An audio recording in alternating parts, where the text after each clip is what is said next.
Me enorgullece poder presentar en esta conversación a un economista con más de 40 años de ejercicio profesional, graduado en el año 1982 en la Universidad de INTEC, el Instituto Tecnológico de Santo Domingo, una de las universidades más celosas y más exigentes a la hora de formar los bachilleres y futuros profesionales, y más que en el caso de este gran economista que les voy a presentar a continuación, se encargó de escudriñar todo lo que es la economía. Cuando usted lo lee, cuando usted lo escucha, usted se da cuenta que es un hombre que domina bien la terminología de todas estas técnicas de la economía y entonces la comunica de manera muy llana.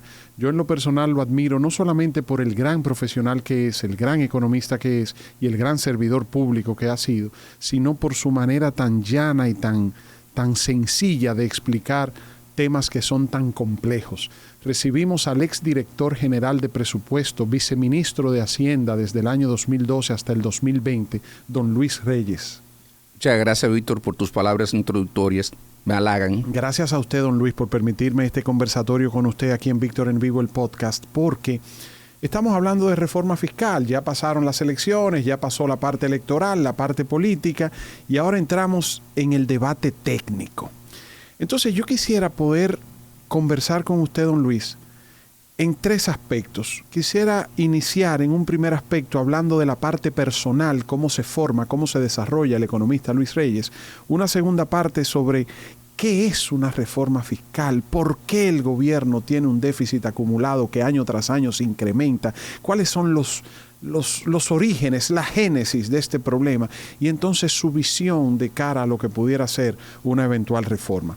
Si está usted de acuerdo, me gustaría... Cómo no, con mucho gusto, Víctor. Me gustaría empezar por usted. Don Luis, usted nace en la provincia de Duarte. Yo nazco en Castillo, en la provincia de Duarte, aunque mi familia, mis padres, ambos, son de Tenares. O sea, usted que originalmente su familia, paterna y materna, los dos. Paterna y materna, sí. Son de allá de Tenares. Entonces, provincia Salcedo, hoy Hermanas Mirabal. Hoy, en ese entonces, todavía pertenecía a la provincia de Duarte también, pero posteriormente, provincia Hermanas Mirabal. Ah, porque Tenares primero era un municipio de... Era municipio de la provincia de Duarte. Porque está en la Cuando frontera nacieron mis padres, ellos pertenecían a la provincia de Duarte, posteriormente se convierte en provincia de Salcedo y eventualmente Hermanas Mirabal. ¿Del mismo pueblo de Tenares o de Blanco? No. Mi papá era de Las Agüitas, que era una sección próxima ahí a Tenares, y mi mamá vivió mucho tiempo en Ojo de Agua, donde era mi abuela Cristina Santos.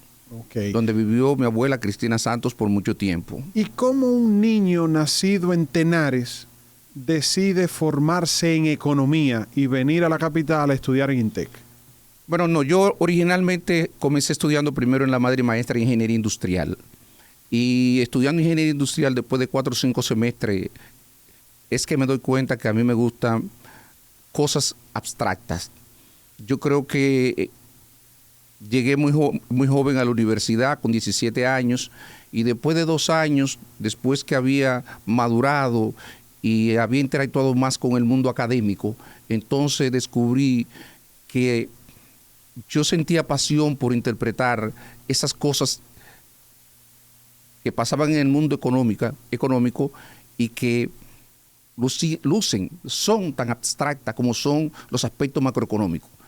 Y de ahí en adelante decidí trasladarme de la madre maestra INTEC en el año 1979 y concluí ahí mis licenciatura en economía. Usted me va a perdonar, don Luis, no lo tome a mal, pero si un hijo mío me dice a mí, dije que papi, que yo quiero estudiar economía, voy y lo llevo al psicólogo, al psiquiatra, digo, analíceme ese muchacho, a ver si está bien de la cabeza, porque usted sabe lo enredado, don Luis, que tiene que ser estudiar economía. Bueno, déjame decirte algo. En realidad, yo creo que para estudiar economía tú tienes que tener vocación y tienes que tener otra condición que la gente no resalta.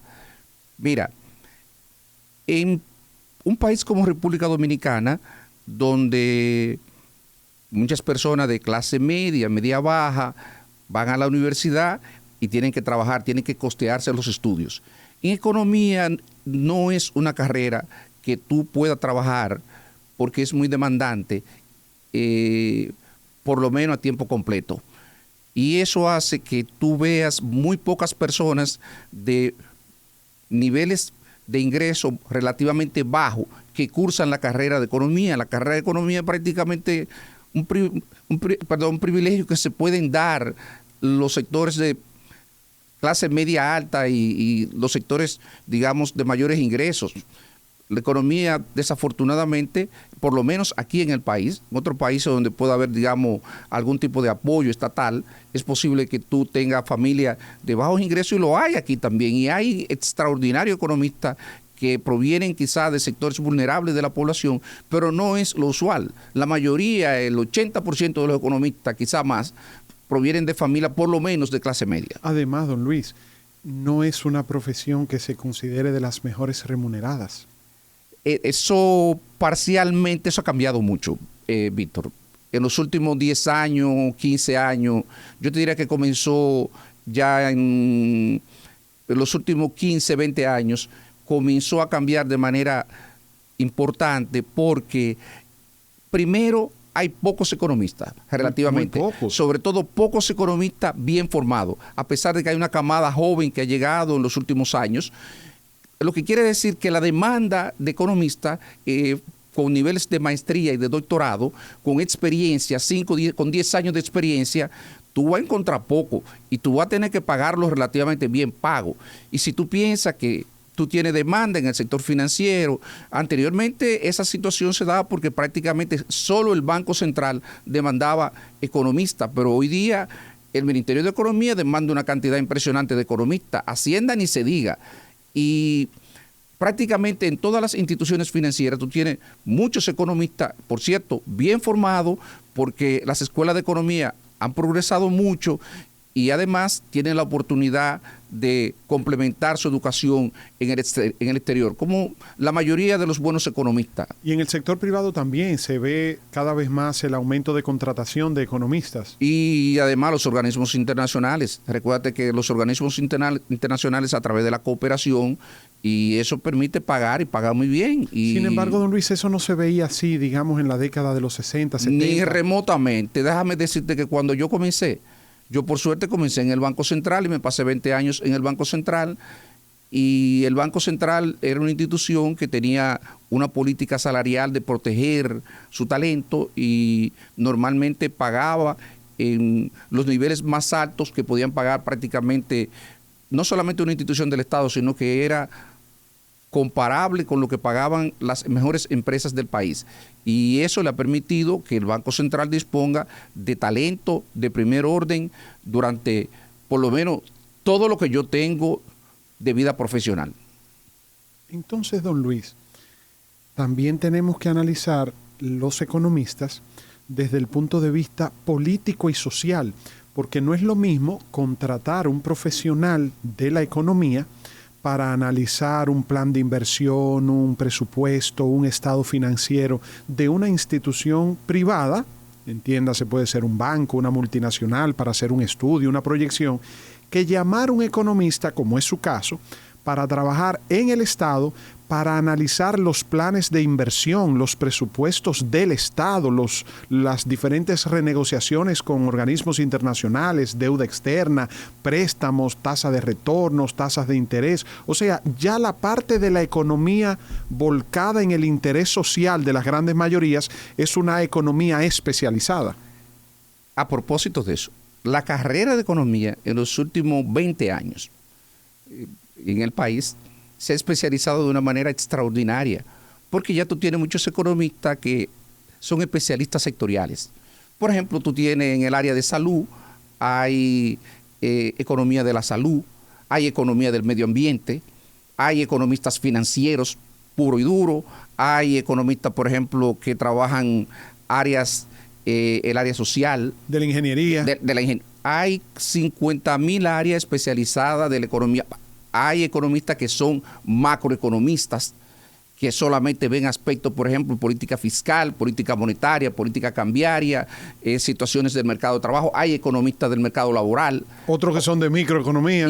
Y hay otros que trabajan en el ámbito de las empresas, que son los microeconomistas, los economistas que trabajan básicamente el ámbito de la microeconomía. El emprendedurismo, me imagino que entra ahí también. Bueno, y muchísimas cosas, por ejemplo, todo lo que tiene que ver con estudio de mercado, todo lo Los que tiene que ver análisis sí, análisis, eso normalmente cae dentro del ámbito de lo que son economistas financieros. O sea que pudiéramos comparar al economista como el médico, que existe una especialidad para cada una de las ramas. Como pasa con la odontología, como pasa con la medicina, hoy día tú tienes economistas, muchos economistas especializados en diferentes áreas, en áreas sectoriales. Entonces, don Luis, ¿cómo le pica la vena de la política, si cabe el término, o cómo lo atraen ya para ocupar funciones públicas en los gobiernos del PLD, tanto el expresidente Leonel Fernández como el expresidente Danilo Medina, que le confió la Dirección General de Presupuesto desde el año 2012 hasta el 2020 durante los 8 años de su gobierno, de sus 2 gobiernos? Siendo director del Departamento de Programación Monetaria del Banco Central, yo tenía una gran interacción con el Fondo Monetario Internacional y con otros organismos internacionales como el Banco Interamericano de Desarrollo, el Banco Mundial. ¿Estamos hablando de qué año? Eso es a principios de siglo, a finales de los 90, finales de los 90, 2001, 2002, hasta el 2003. Gobierno Hipólito Mejía. Gobierno de Hipólito Mejía. Yo estoy en el Banco Central y salgo precisamente en el gobierno de Hipólito Mejía. Okay. Entonces, voy a trabajar precisamente con don Carlos Despradel como asesor, que era secretario técnico de la presidencia, y ahí termino el gobierno de Hipólito, y en ese periodo recuerda que se intentan negociar varios acuerdos con el Fondo Monetario Internacional. O la crisis bancaria, la quiebra de los bancos. La quiebra de los bancos, se intenta negociar un acuerdo con el Fondo Monetario Internacional, el acuerdo fracasa. Yo, como parte del secretariado técnico de la presidencia, con la experiencia que traía de Banco Central, formé parte de ese primer equipo, y entonces, cuando se produce el cambio de gobierno en el año 2004, a propósito, don Carlos Despradel, esto es una anécdota, le pregunta a don a Temístocles Montaz, que si él va a dirigir el equipo económico, y entonces le dice al ingeniero Montaz, bueno, si tú vas a dirigir el equipo económico, yo creo que tú deberías de quedarte con Luis Reyes, porque tú lo vas a necesitar. Recordemos que en ese entonces, 20 años atrás, la cantidad de personas, de economistas que manejaban los temas macroeconómicos, éramos muy pocos. Claro. Muy pocos. Se podían contar con una mano y sobraban dedos. Se podían contar posiblemente con, por lo menos, no llegaban a 10. Los economistas con experiencia de Estado, porque eso es otra cosa. Tú puedes haber tenido, haber alcanzado logros académicos y no haber tenido la experiencia de Estado, pero ya cuando tú tienes la oportunidad, por ejemplo, de diseñar la política monetaria, la parte técnica, de entender esos procesos, no solamente los aspectos técnicos, sino también los aspectos de economía política, de cómo se deciden esas cosas, cómo los poderes fácticos intervienen en las decisiones de política económica, y cómo tú puedes entonces tomar tus conocimientos técnicos para incorporar esas restricciones que te ponen la influencia de los poderes fácticos y se puedan alcanzar los objetivos de política.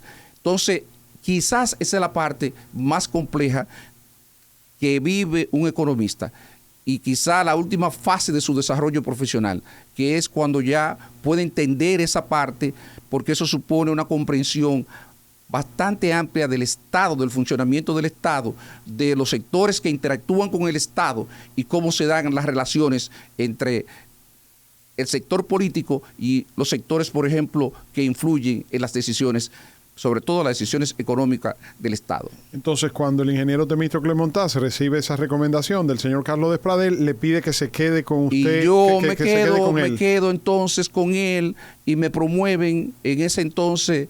El equipo hasta ese entonces había sido dirigido por Héctor Giuliani Curi, y Héctor Giuliani sale en ese entonces, y yo me quedo entonces como coordinador del equipo técnico que negocia el acuerdo con el Fondo Monetario Internacional en el año 2004, y que luego se le da seguimiento, estuvo vigente hasta el año 2007, y entonces durante todo ese periodo pues yo estuve coordinando, y obviamente era también la persona que mantenía informada a las autoridades, en este caso al secretario de Economía, Planificación y Desarrollo, el ingeniero Montaz, y a través de él también incluso al presidente de la República, a Leonel Fernández, en ese entonces, y en menor medida a Danilo Medina. Pero Como Danilo secretario de la Medina también presidencia. sabía, como secretario de la presidencia, a través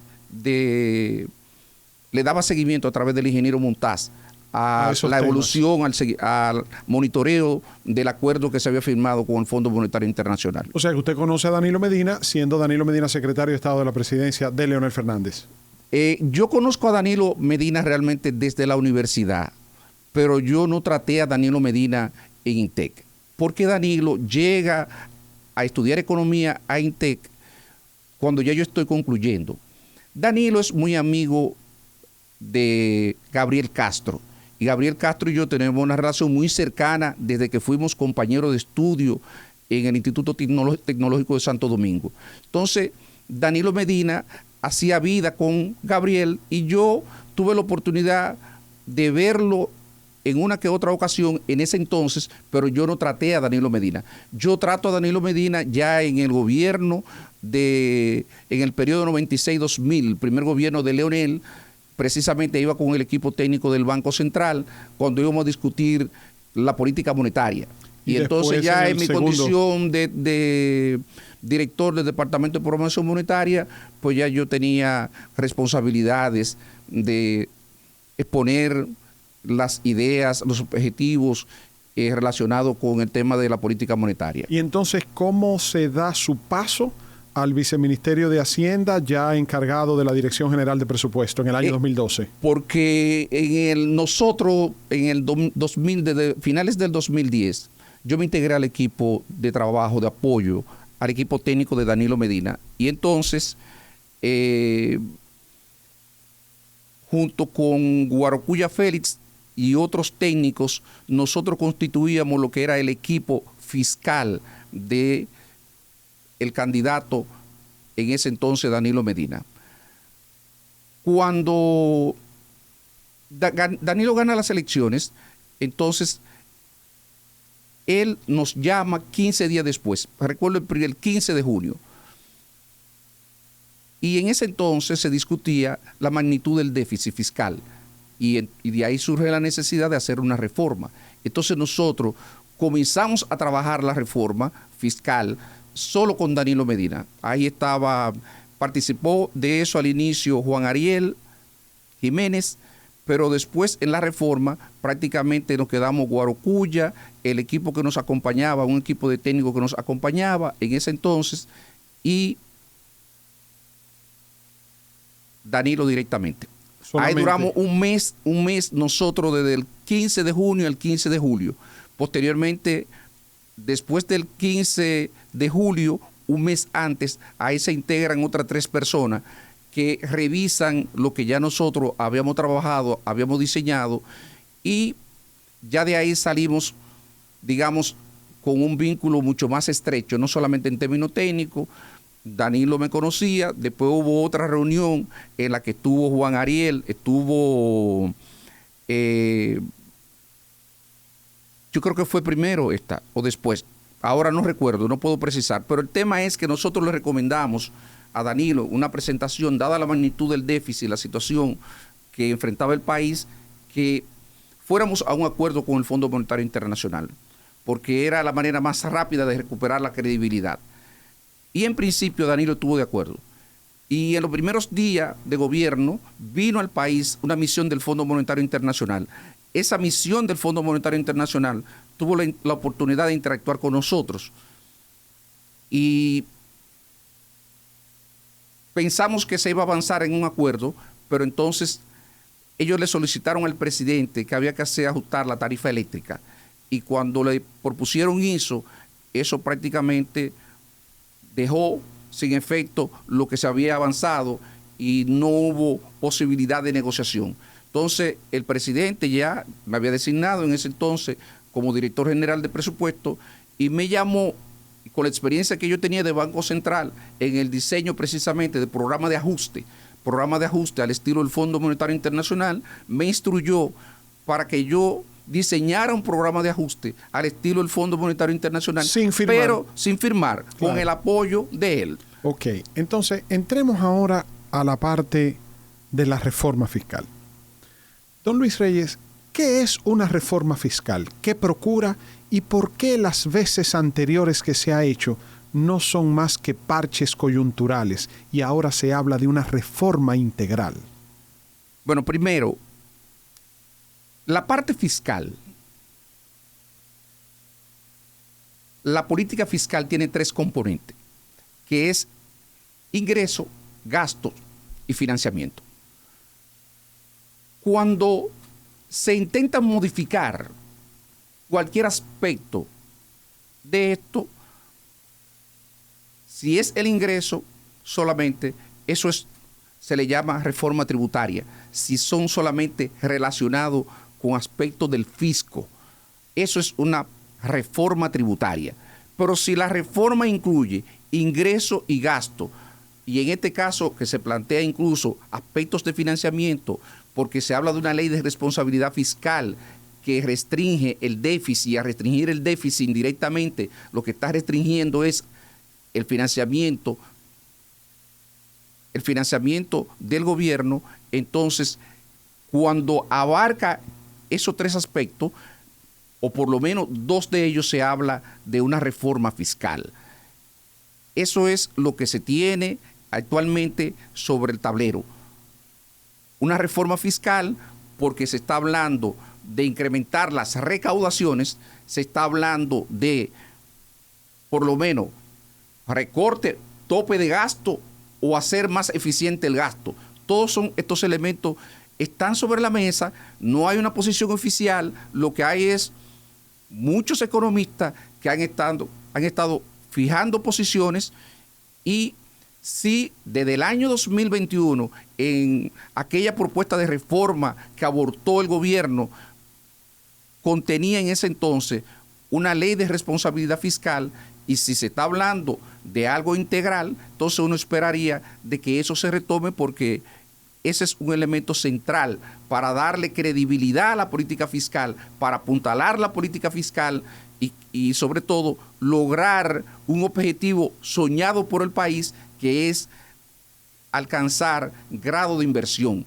Porque cuando un país alcanza grado de inversión, sencillamente cumple con una serie de criterios por parte de las empresas calificadoras de riesgo, y eso hace que el endeudamiento resulte más barato. Y recordemos que el país se va a seguir endeudando, aunque haga una reforma, porque la reforma no va a eliminar de golpe y porrazo el déficit. Pero entonces tenemos que una reforma fiscal es una reforma profunda que afecta de manera transversal la parte del ingreso, la parte del gasto y la parte del financiamiento. Entonces, existe en la República Dominicana el sentir, usted me corregirá, de que el principal problema que tenemos los dominicanos en materia económica son el alto endeudamiento y el déficit, que en gran medida se debe al tema del sector eléctrico. ¿Es correcto? Es correcto eso. Y el incremento del gasto, o el gasto superfluo, o el gasto de mala calidad, también es parte de lo que incrementa el déficit. Claro, por supuesto que sí. Entonces, ¿cómo corregir? Tomando en cuenta que históricamente hemos tenido en los últimos 20 años, 25, 30 años, digamos, hemos tenido parches, porque la última reforma integral fue a principios de la década de los 90, cuando se modificó el Código Tributario, el Código Laboral, y se hizo realmente con aquel famoso diálogo tripartito que el presidente Balaguer encabezó. Entonces, ¿esta sería una segunda oportunidad de una ola profunda de reformas? Bueno, uno esperaría que sea así. Hay que ver, porque precisamente mientras más ambiciosa es la reforma, más compleja es de aprobar por la cantidad de oposición que reciben esta reforma. Recuerda el tema de la economía política de estos procesos. Mientras más aspectos tú tocas de ellos, más sectores van a oponerse a la reforma. Y aunque el gobierno pueda tener mayoría congresual, ahí caemos en un aspecto que tiene que ver con gobernabilidad. y los gobiernos siempre están atentos al tema de la gobernabilidad. Lo que estamos hablando en términos llanos, Víctor, es si el gobierno, si la población va a consentir que el gobierno haga una reforma de esta magnitud, un gobierno que, como tú señalabas, tiene una serie de falencias en términos de gasto, con el gasto superfluo, el gasto, por ejemplo, en publicidad, 9,000 millones de pesos en publicidad, bajos niveles de inversión, aumento de la nómina pública, un aumento de la deuda, 25,000 millones de dólares en 4 años, que le ha incrementado de manera importante el pago de los intereses. Y entonces la pregunta que uno se hace es, bueno, este es un gobierno que acaba de recibir en las urnas un apoyo mayoritario de la población, y habría que ver si esa población estaría dispuesta a consentir que el gobierno haga esa reforma profunda. Por eso es que estos temas resultan tan apasionantes, porque no es solamente que definamos, de hecho, fíjate que no estamos tocando todavía ninguna figura impositiva, pero si tú te pones a pensar de que una reforma debería de tocar, por ejemplo, los incentivos que tienen diversos sectores, ¿qué pasaría con esos sectores? ¿Cuál va a ser la reacción de ellos? Y aunque el gobierno, repito, pueda tener mayoría congresual aplastante, bueno, hay un sentir de la población que el gobierno tiene que escuchar. Y esa es, yo creo que ese es el meollo del problema. Todo lo otro podemos hablar de qué cosa podemos modificar, qué cosa no podemos, porque aquí hay otro elemento que quiero también resaltar. República Dominicana, las alícuotas, las tasas que pagan por los tributos más importantes, como el ITEVIS, el impuesto sobre la renta y otros, son tasas que están en la media o ligeramente por encima de la media de lo que pagan en América Latina, lo que se paga en América Latina. Eso aquí tenemos un problema preguntar, de evasión. Pero le iba a preguntar, nuestra presión tributaria es bajísima. En comparación con otros países. Es de la más baja. En América Latina es la segunda más baja. Solamente, no recuerdo un país, pero la bajísima. Y aprovecho para responder algo que tú señalabas al inicio de la conversación. Mira, el problema es que un país como República Dominicana debería de financiar su desarrollo. O sea, un país como República Dominicana debería de tener una presión tributaria muchísimo más alta. Pero hemos sido incapaces porque los gobiernos precisamente no han creado las condiciones para que la población le permita realizar una reforma de la magnitud que se requiere. Tú necesitas, si el gobierno sabía, eso se ha estado discutiendo durante los últimos 2 años, que iba a tener que afrontar una situación de reforma fiscal, debió de comenzar a crear las condiciones en términos de manejo del gasto público para hacerse merecedor de la confianza, tener la credibilidad, la reputación, para entonces que la población le consintiera avanzar en el tema de la reforma. Don Luis, si el presidente Luis Abinader lo llama y le dice: Luis Reyes, como economista, como pasado director de presupuesto, viceministro de Hacienda, director del Banco Central, con la experiencia que usted tiene, ¿qué usted me recomienda? ¿Qué usted le diría? Mira, Víctor, yo creo que el gobierno, hay temas aquí que el gobierno tiene que ponderar. No es posible, por ejemplo, usted plantear una reforma sin plantear el tema del déficit del sector eléctrico. O sea, ha habido un deterioro tremendo en el déficit del sector eléctrico. No es posible plantear una reforma con un crecimiento de la nómina. No hay forma de poder justificar ante la población que usted gaste 9,000 millones, haya incrementado de una manera extraordinaria el gasto en publicidad. Entonces, yo creo que el gobierno debería previamente corregir estas cosas, plantear candado para estas cosas y sobre todo de manera transparente. El gobierno tiene algunas falencias que yo creo que no le ayudan. Y voy a tomar un caso que es el caso, por ejemplo, de la reforma policial, que es un tema que el presidente le ha dedicado mucho tiempo y que es un tema que anhela a la población, el tema de la seguridad ciudadana. Todos esperamos que se mejore la seguridad ciudadana, que mejore la gestión de la Policía Nacional, y yo creo que ahí se han invertido recursos humanos, recursos financieros importantes. El tema es que el diseño de políticas públicas tiene sus reglas, y cuando uno diseña políticas públicas que no son transparentes, aunque las políticas sean buenas, yo veo, por ejemplo, el gobierno que frecuentemente, creo que semanalmente, sale y ofrece unas informaciones sobre las estadísticas de la criminalidad. Y la pregunta es, bueno, pero ¿cómo se mide esto? ¿Cuál fue el punto de partida? ¿Cuál fue? Cuando uno diseña una política, lo primero que hace es que establece una línea de base y publica la línea de base. Dice, mire, yo estoy partiendo de un nivel, por ejemplo, de criminalidad de 23, qué sé yo, por cada 100,000 habitantes. Personas fallecidas en muertes violentas por cada 100,000 habitantes. Y esto se estableció en esta encuesta y esta es mi línea de base. Y mis metas son trimestralmente, yo pretendo ir disminuyendo esto así, de esta forma, y después usted rinde cuenta. De lo contrario, usted va a terminar haciendo cuentos y eso hace que pierda credibilidad la política. Hay debilidad en el diseño, esto es tradicional, aunque en los últimos años ha habido un gran esfuerzo en mejorar el área de planificación de las instituciones.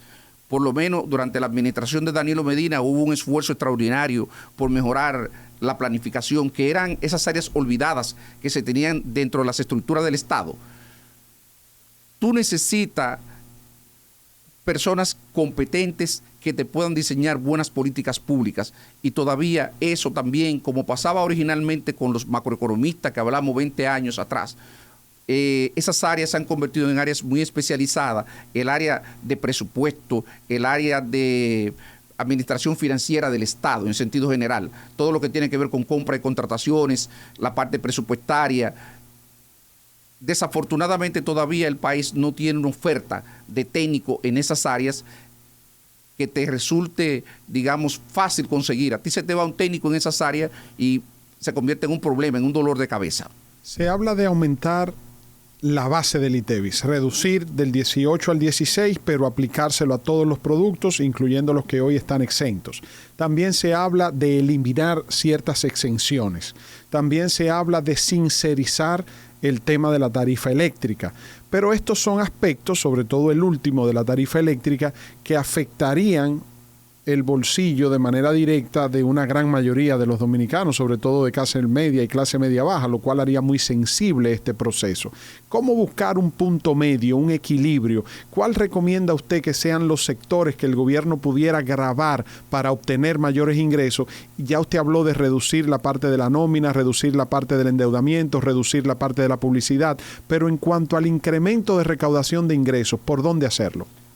Lo primero es que no pueda haber una reforma que no proteja a los sectores más vulnerables. Eso es lo primero, por el tema de gobernabilidad, Víctor. Y eso tú lo vas a entender. O sea, si tú fueras a diseñar una reforma fiscal, lo primero que tengo que ver, déjame ver el impacto que tienen los sectores más pobres. Y entonces esos sectores yo tengo que protegerlos.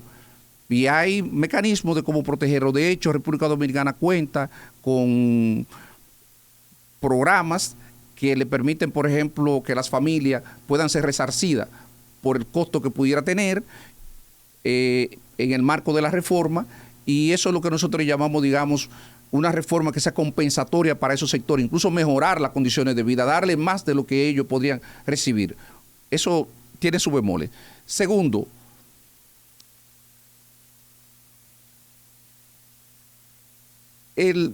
las recaudaciones en el país, las recaudaciones tributarias, descansan fundamentalmente en sectores de clase media. Porque el sector empresarial, excepto las grandes empresas, sobre todo las empresas transnacionales, la contribución al impuesto sobre la renta es muy baja en términos efectivos. Aunque tenga una tasa de 20 y tanto %, cuando tú ves lo que ellas tributan, entonces resulta que es una tasa mínima de alrededor del 5-6%.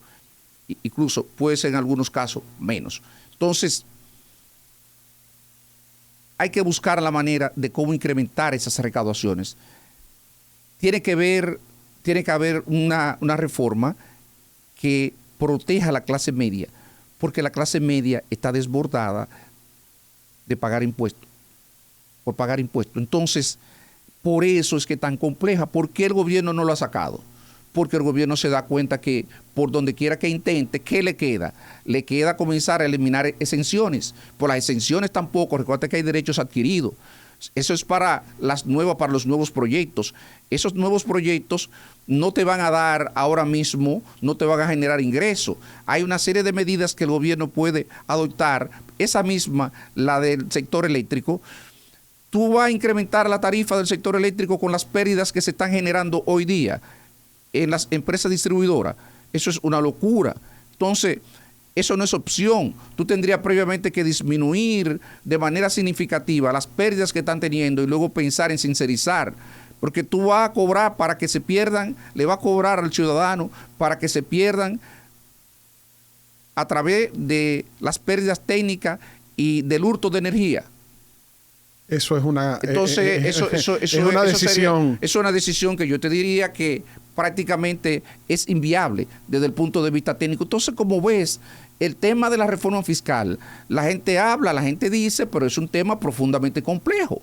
Profundamente complejo. Pero entonces, don Luis, ¿quién le pone el cascabel al gato? ¿Es la gallina o el huevo? ¿Qué va primero? No, sencillamente, oye, cuando estás ejerciendo la responsabilidad del Estado, tienes que tirarte, tratar de prever la mayor cantidad de cosas que tú puedas y adoptar la decisión, porque al final ya tú te endeudaste, ya tú tienes que repagar esa deuda, tú tienes un problema en el sector eléctrico, pero tú no vas a poder resolverlo a corto plazo, es un problema que se toma 4 o 5 años resolver el problema del sector eléctrico, tú no puedes contar con esos recursos. ¿Y qué pasó con lo que hizo? Tiene una inversión en el piso, la inversión más baja histórica que hemos tenido en los últimos 50 años posiblemente. Pero ¿y qué pasó con lo que hicieron en el gobierno de Danilo Medina con Punta Catalina? ¿Para qué se incluyó Punta Catalina como una planta de generación, siendo la intención, según lo anunció el presidente Danilo Medina en aquel entonces, de poder trabajar en 3 frentes? Número 1, de poder cubrir el déficit de generación. Ahora, gracias a Punta Catalina, no tenemos déficit de generación. Número 2, abaratar el costo de generación. Punta Catalina abarata el costo de generación en comparación con otras plantas. Y punto número 3, para poder ofrecerle un servicio de mayor calidad a un menor precio al público, al consumidor. Sin embargo, en esta administración de gobierno hemos visto que se ha mantenido a Punta Catalina, se ha trabajado, inclusive don Celso Marrancini está al frente de Punta Catalina, pero pareciera como si Punta Catalina no ha resuelto el problema, no ha permitido resolver el déficit del sector eléctrico. Es que el problema no es un tema de generación de energía, es en la distribuidora. Con las pérdidas de transmisión. Con las pérdidas de transmisión, la de transmisión y el hurto de energía. Y eso requiere una inversión. En ese entonces se estimaba en $600 millones, hace 4 años atrás.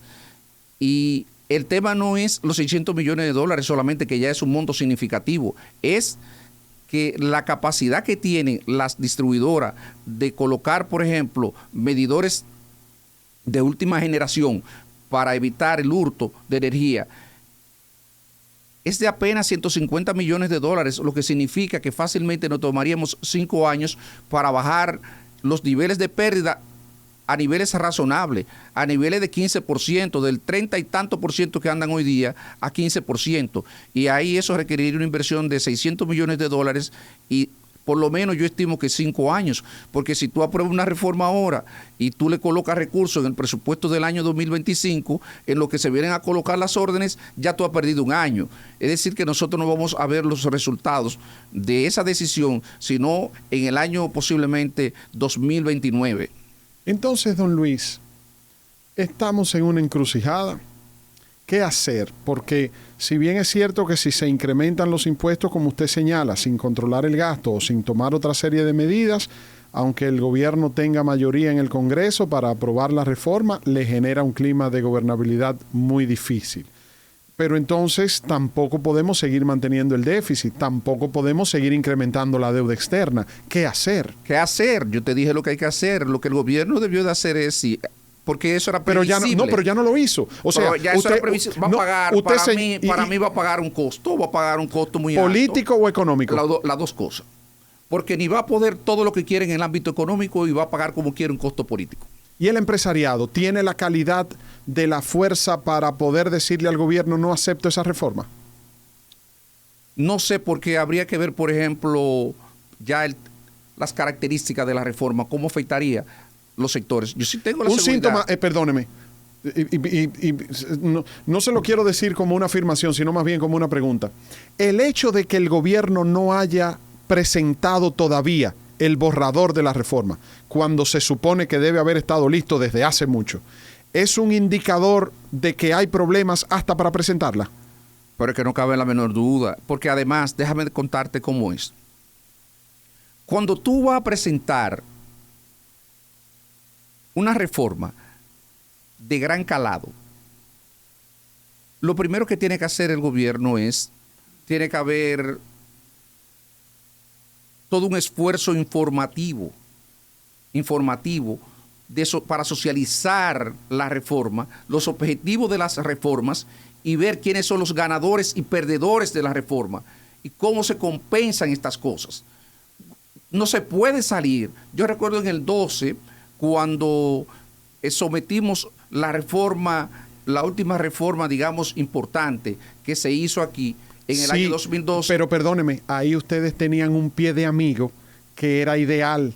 Se había hecho el compromiso desde las pasadas elecciones de ese año 2012 de incrementar el presupuesto de educación al 4% del Producto Interno Bruto, no importa quién ganara, fue un acuerdo firmado por todos los candidatos, y entonces el presidente Medina y ustedes como equipo técnico dijeron, bueno, para cumplir con este compromiso que hicimos en campaña del 4% del Producto Interno Bruto para educación, necesitamos más recursos. Ese pie de amigo este gobierno no lo tiene. Pero aún así tuvimos que salir a explicar la reforma. Es cierto. Y usted jugó un papel determinante. Y Guarocuya Félix, sobre todo, yo meto de eso, nosotros salimos a explicar la reforma. Y nosotros salíamos, hacíamos media tour toda la semana durante un mes, explicando la reforma. Y también nos reuníamos con las autoridades, con sectores representativos de la sociedad. Y le explicábamos la reforma, el propósito de la reforma, los objetivos de la reforma, por qué había que hacer la reforma. Y obviamente el gobierno todavía no ha agotado esa fase. Entonces, eso sería previo, porque lo último, yo no esperaría que el gobierno someta algo frío al Congreso, porque sería todavía peor. Uno esperaría que haya un proceso de socialización y de discusión de esto. Recordemos la experiencia que pasó en Colombia, la última reforma que se presentó en la administración del presidente anterior, que parecía una reforma correctamente diseñada, y no obstante eso, fue una reforma que fue repudiada ampliamente por la población. Y parte de la explicación es de por qué estas cosas ocurrieron, es porque aparentemente no hubo un proceso de socialización apropiado de esa reforma. O sea que el papel de la comunicación y de la socialización, la discusión de estos temas juega un papel fundamental a priori. Porque tú tienes que de alguna manera convencer a la población de la pertinencia de la reforma. Analicemos, don Luis, algunos sectores. Por ejemplo, bebidas alcohólicas, ron y cerveza. Es un sector que le gusta mucho a los gobiernos, sin importar partidos, de ponerle el ojo al momento de reforma, porque es un sector de ocio, al igual que las bancas de loterías o bancas de apuestas. Pero dicen estos sectores y se han puesto adelante, ya conmigo no inventen, que ya yo no puedo más. Bueno, porque yo recuerdo en el año 2012 los ejercicios que hacíamos de técnicos, o sea, se mide cuánto sería la caída en el volumen de ventas que tendría uno de estos productos por un incremento, digamos, X en el precio. Entonces, esos productos en general son muy sensibles a esos incrementos de precio. Y eso hace que el gobierno entonces sea contraproducente, porque si tú le aumentas, por ejemplo, el nivel de impuestos y se produce una caída en el volumen consumido. No has hecho nada. No he hecho nada porque posiblemente entonces claro. va a tener que esperarte 1 año, 2 años para claro, que comience a rendirte lo que tú esperas. Claro, si le aumento el impuesto al ron y a la cerveza y al whisky, pensando que por ahí voy a recaudar más y se deja de consumir. O también otra cosa, don Luis, que porque usted hay lo dijo. Sustitutos, recuérdate que hay sustitutos siempre de estas cosas que se desplazan. La cerveza light, le bajan. De esto, claro, recuérdate de eso, cómo buscaron el tema con el tema de la gradación de alcohol. Claro. Y se le buscaron alternativas. Se la buscan. Mírame, de pronto parecía que era una solución fabulosa el hecho de que se establecieran tributos en función de la gradación de alcohol de la bebida. Y a la larga terminó provocando una caída en las recaudaciones importantes. Y una baja en las ventas de esos productos. Así es. También, don Luis, usted mencionó ahorita un aspecto muy importante que es la evasión. No solamente la evasión como tal, sino también la informalidad, que es una forma de evasión también. Ahora, yo me pregunto, ¿tenemos determinación para saber qué porcentaje de la economía se mantiene informal o evadiendo? Porque, don Luis, todos los años nuestro presupuesto ha estado incrementándose de manera sostenida. Sí, pero es hasta relativamente fácil de medir, porque, por ejemplo, a través de la seguridad social, tú tienes ahí estimaciones de ingreso que tú recibes y lo otro es tú tienes la estimación de cuánto genera la economía. También tiene a través de la encuesta de fuerza de trabajo. En la encuesta de fuerza de trabajo te dice si tú eres un trabajador formal e informal y cuánto recibe el trabajador formal e informal. Eso te va dando alguna idea de cuáles son los niveles de informalidad que tú tienes. Y obviamente una reforma seria, integral, debería de tomar en consideración ambas cosas. Primero, no es posible no atacar la evasión. Si no se ataca la evasión y la elusión, hago la precisión. La evasión es la violación a la ley. La elusión es tomar provecho de las zonas grises que dejan la ley. No estoy violando la ley, sencillamente me estoy aprovechando de alguna imprecisión que tiene la ley, una laguna. Déjeme ver si le puedo hacer un ejemplo. Evasión es que cobro el ITEVIS y no lo pago. No lo pago. Eso, y la ilusión es, págueme en efectivo, don Luis, y no facturo. No, porque eso también es, aunque te esté pagando efectivo, eso es también violación a la ley. La ilusión es un tema, por ejemplo, en el cual la ley importación, no es precisa, los $200. Los 200 no es precisa. Si traigo menos de 200. No es precisa. Y yo, a través de un ejercicio legal. Los $200, traigo 10 pantallas que cuesten menos de $200 y en vez de pedirla en un embarque, la pido en 10 y después las vendo. Exactamente, eso puede ser un mecanismo de ilusión. Eso es ilusión. Entonces, no hacer eso, atacar la informalidad. ¿Cómo? Hay que crear los incentivos a través de la ley para que la gente abandone la informalidad, porque tiene que tener los incentivos. Si no tiene los incentivos, ¿por qué yo voy a abandonar la informalidad?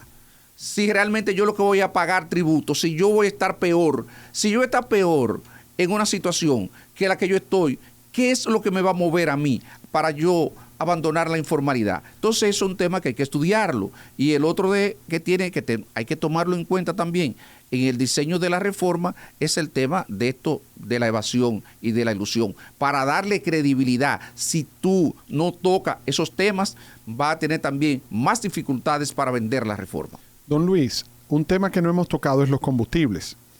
Desde hace ya varios años, la ley de hidrocarburos 112-00 ha perdido su esencia. ¿A qué me refiero? Se supone que la ley 112-00 establecía que de acuerdo al mercado internacional con los precios del barril del petróleo, se trabajarían los precios locales y que entonces, si el barril del petróleo aumenta, semanalmente en los precios de los combustibles aquí en República Dominicana también aumentan.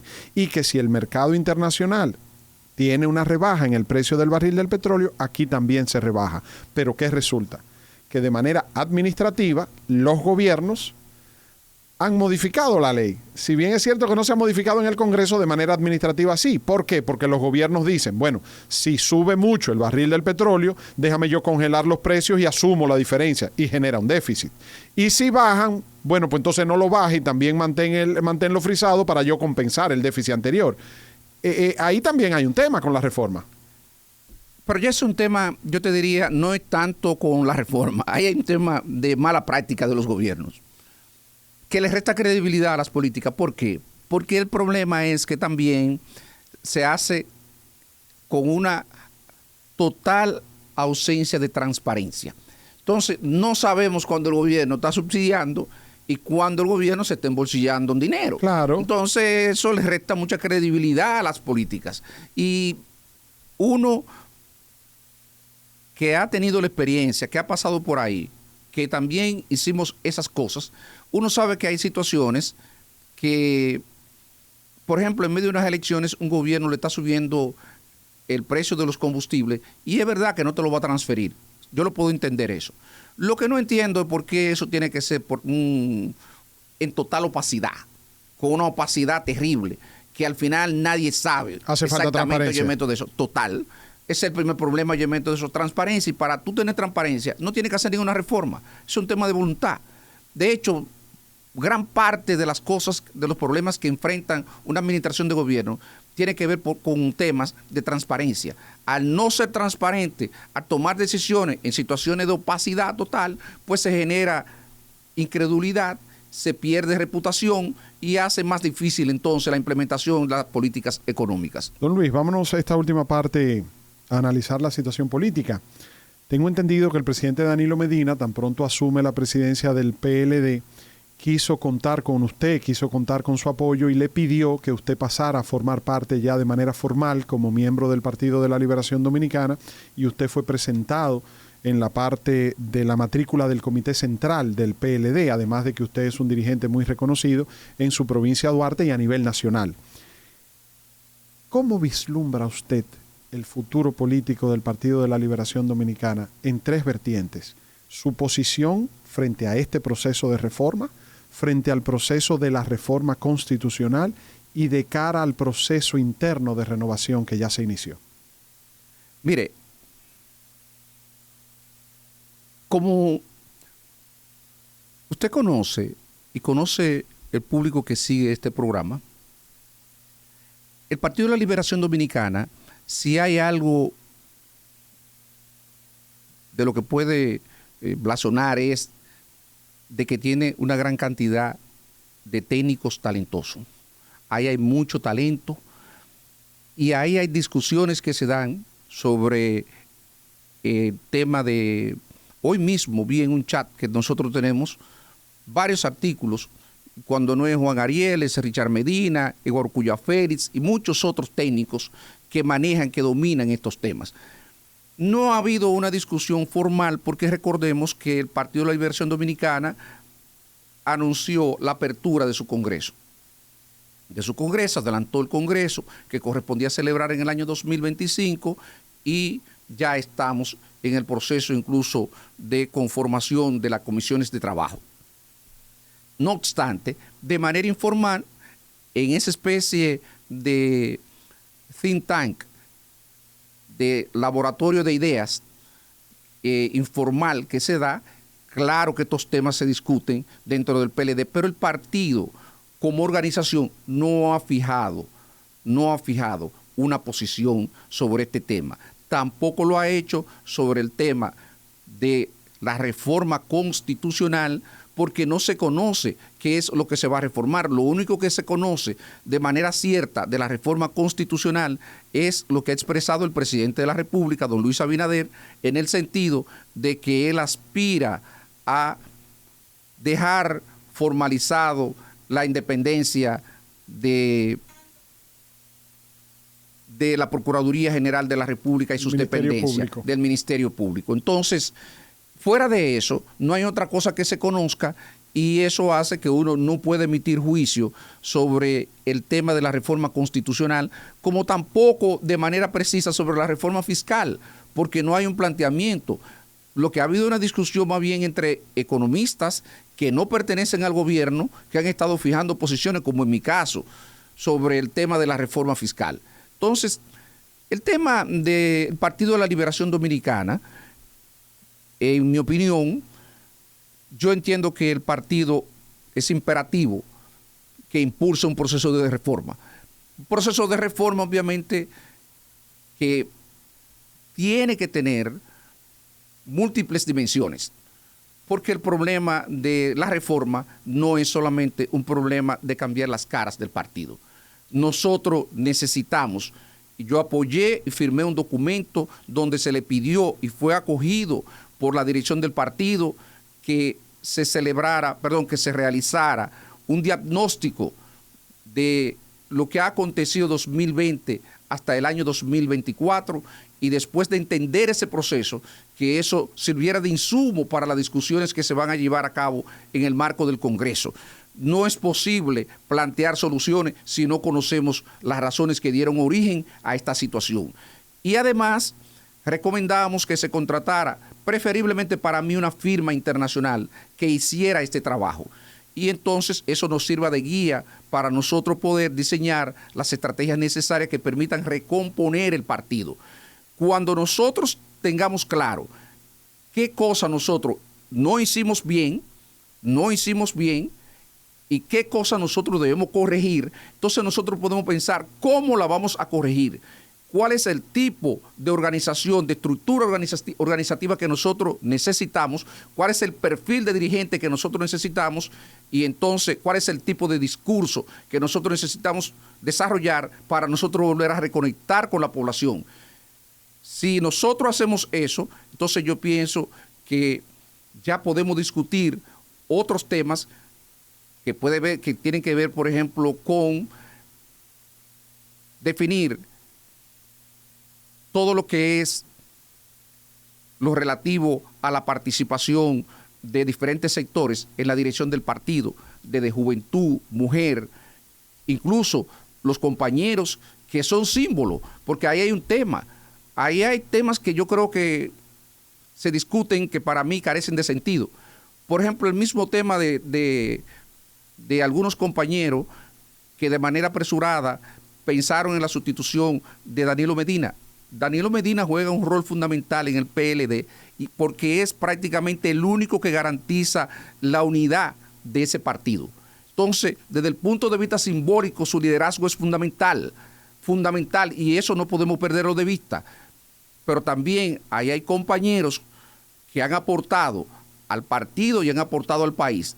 Y aunque pueden tener edad, son individuos que serán necesarios para que ellos, junto con Danilo Medina, de alguna forma puedan representar lo que es el Partido de la Liberación Dominicana junto con la nueva dirigencia que pueda surgir a partir de este proceso. ¿Usted es partidario de que el presidente Danilo Medina se mantenga al frente de la presidencia del partido? Yo creo que es necesario ahora, durante este proceso, que él se mantenga, porque reitero, la única persona que garantiza la unidad del partido en este momento para mí es Danilo Medina. Se habla de que en una eventual reforma a la Constitución que promueve el presidente Luis Abinader, tan pronto esa reforma a la Constitución sea aprobada por la Asamblea Nacional Revisora, el presidente Danilo Medina quedaría habilitado para ser candidato en el 2028. Ojalá así sea. ¿Usted estaría de acuerdo con que ojalá Danilo así Medina sea, por lo menos que lo rehabiliten? Yo no sé si él será candidato en el 2028, ya eso lo decidirá él, pero lo que sí me parece bien es que para la democracia dominicana y para el Partido de la Liberación Dominicana, un Danilo Medina habilitado es una persona que puede jugar un rol más determinante, mucho más determinante que lo que él puede hacerlo en la condición de imposibilidad, de inhabilitación actual. Don Luis, le agradezco mucho por su tiempo, por la emisión de sus juicios, por el análisis, por esta cátedra que hemos recibido de su parte, tanto en la parte política como en la parte económica, como en la parte social, explicándolo siempre, como decía al principio, de manera llana, de manera sencilla. Muchísimas gracias a usted por su tiempo. A ti, Víctor, siempre un placer compartir contigo. Muy agradecido. Le invito, don Luis, de antemano, a que cuando el gobierno presente ya de manera formal el primer borrador, que entonces podamos venir aquí y discutirlo ya en base a ese primer borrador, como usted señala, porque me parece lógico lo que usted dice. El PLD no puede reunir a su comisión técnica para estudiar el proceso de reforma si no se conoce todavía cuál es la propuesta formal del gobierno. Que así sea. Amén, amén. Así lo tendré en cuenta para que lo podamos hacer así, y le agradezco de nuevo por su receptividad, don Luis. Muy agradecido. Señores, a ustedes las gracias por haber estado con nosotros durante estos minutos, 60 minutos ya a esta hora, conversando con don Luis Reyes, ex viceministro de Hacienda, ex director general de presupuesto durante los años 2012-2020 en los gobiernos del expresidente Danilo Medina y miembro del Comité Central del Partido de la Liberación Dominicana. Muchas gracias a ustedes por su atención.